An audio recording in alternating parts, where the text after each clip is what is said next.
अस्सलामुअलैकुम। कुरान मजीद की तिलावत उर्दू तर्जमे के साथ एक नई सूरत लेकर हाजिर हूँ।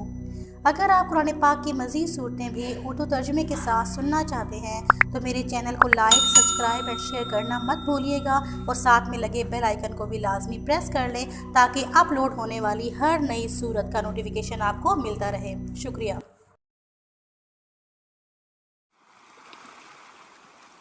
أعوذ بالله من الشيطان الرجيم. بسم الله الرحمن الرحيم. والنازعات غرقا والناشطات نشطا والسابحات سبحا فالسابقات سبقا فالمدبرات أمرا يوم ترجف الراجفة تتبعها الرادفة قلوب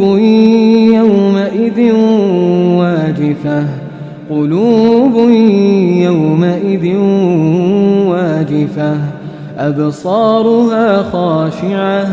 يقولون أئنا لمردودون في الحافرة أئذا كنا عظاما نخرة قالوا تلك إذا كرة خاسرة فإنما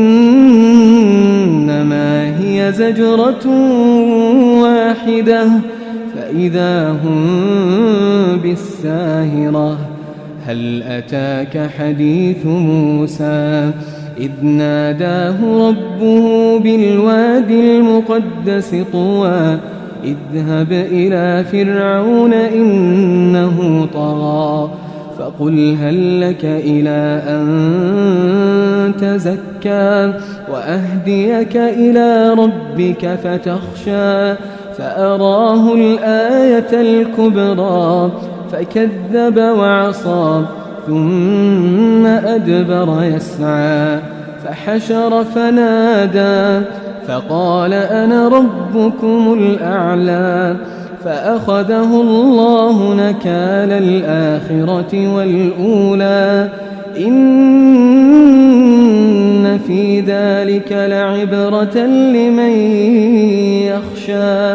أأنتم أشد خلقا أم السماء بناها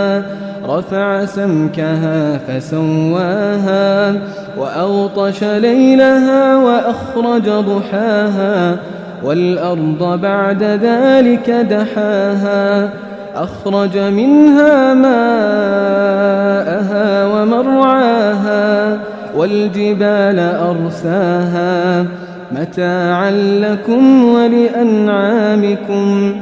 فإذا جاءت الطامة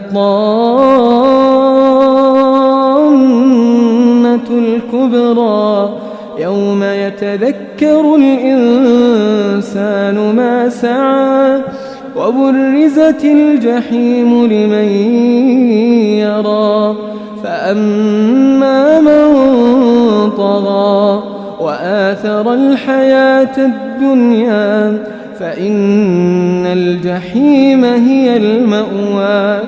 وأما من خاف مقام ربه ونهى النفس عن الهوى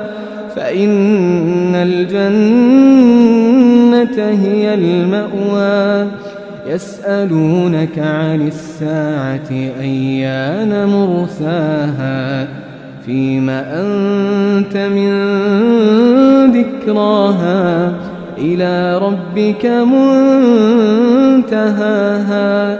إنما أنت منذر من يخشاها كأنهم يوم يرونها لم يلبثوا إلا عشية أو ضحاها.